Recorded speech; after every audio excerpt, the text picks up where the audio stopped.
For this video, I thought I would introduce like something that I think is kind of a useful thing. It's practicing to a drone. So if you've never practiced to a drone, like on YouTube, you can actually find them.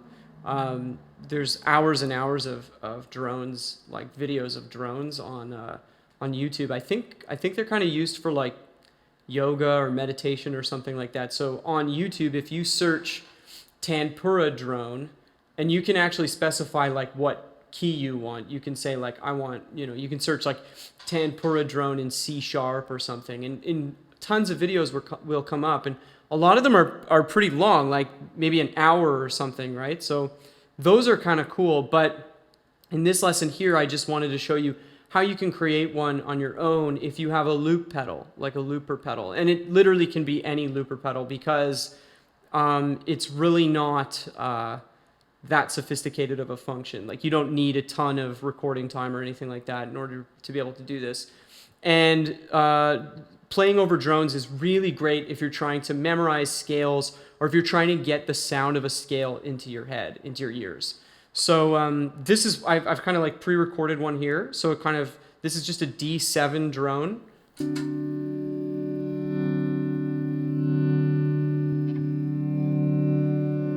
And the idea is, if you do it correctly, there's no clear sense of time. Like, it's not the same as practicing to a metronome. There's just no clear sense of time. So it's really useful if you're trying to learn the sound of a scale or something like that, but maybe you don't know how to play the scale that confidently. If you're practicing over a drone that has no sense of time, then the pressure's kind of off. So I can hit play on this drone and I can work my way through a scale that maybe I don't know that well, right?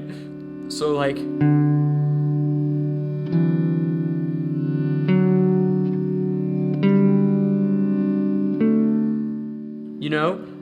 or if it is a scale that you know well, you can sort of compare a couple of different scales. So what if I play for a bit using one scale,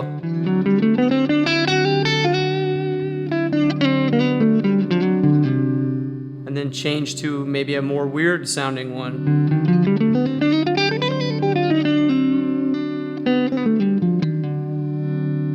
Right? Oops. So there's lots of cool uses for practicing drones.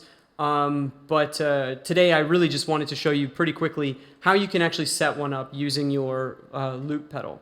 So what I'm going to do is I'm going to delete the one I have.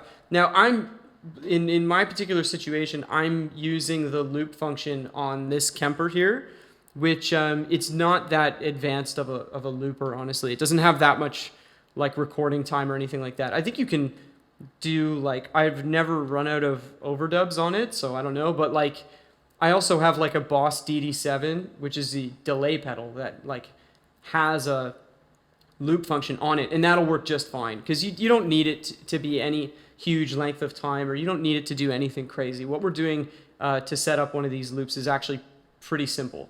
So if I want to loop a chord, and I'm going to loop a D7 here, for example, right? If I just hit record on a loop and I just go like,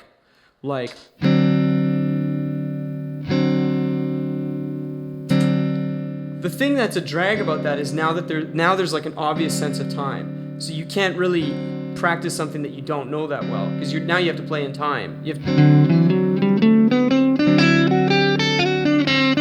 Right? Like it kind of forces you to play in time. So what we're going to do is we're going to kind of avoid that, and we're going to create a loop like that sounds like a drone that has no clear sense of time. So what I'm going to do in order to do that is I'm going to roll my volume all the way off and hit record on my loop pedal while there's nothing happening. I'm not actually playing anything.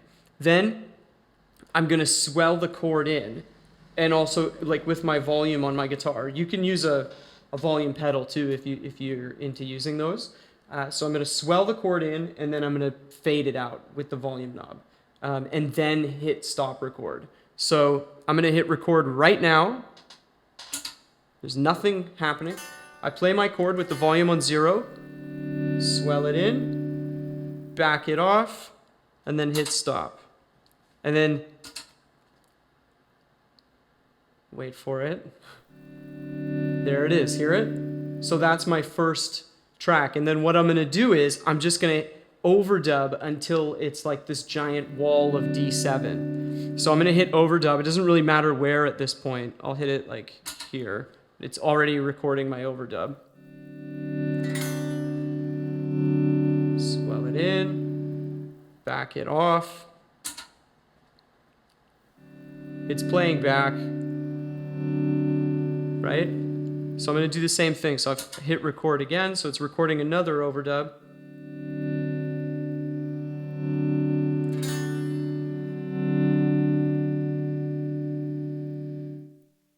Swell it out.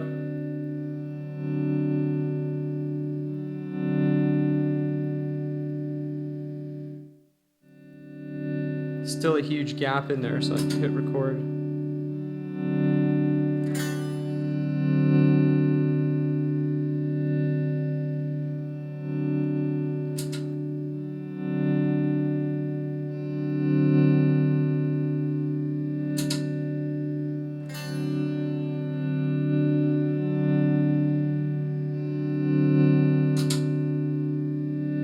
I just keep making overdubs of the same exact thing. It's just me swelling a D7 in.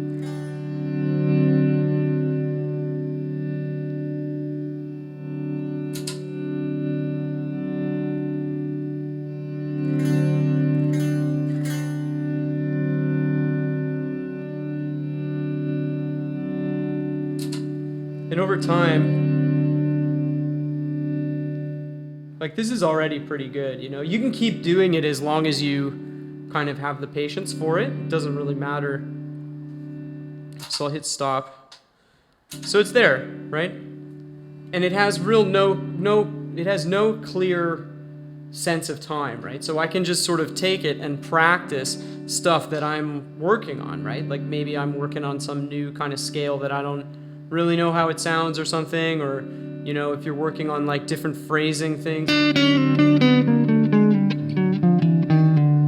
right? I don't know, like whatever you're sort of working on, all that practicing with a drone really does is it just affords you the opportunity to hear your whatever it is you're working on in the context of some sort of harmony, but without the pressure of time. And if you want to add time to it, you can use like an external metronome. Like I could even, with this thing kind of going at its own little thing there, I can just on my phone, if I have a metronome app on my phone, I can just turn it on and it doesn't matter. It's not going to conflict with, like I don't need it to line up with anything in particular in that little drone loop there, you know?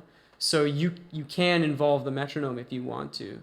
And it's kind of like a little helpful practice tool. So anyways, that's just a quick little practice tip that I do all the time, you know, so I thought maybe you might find it helpful.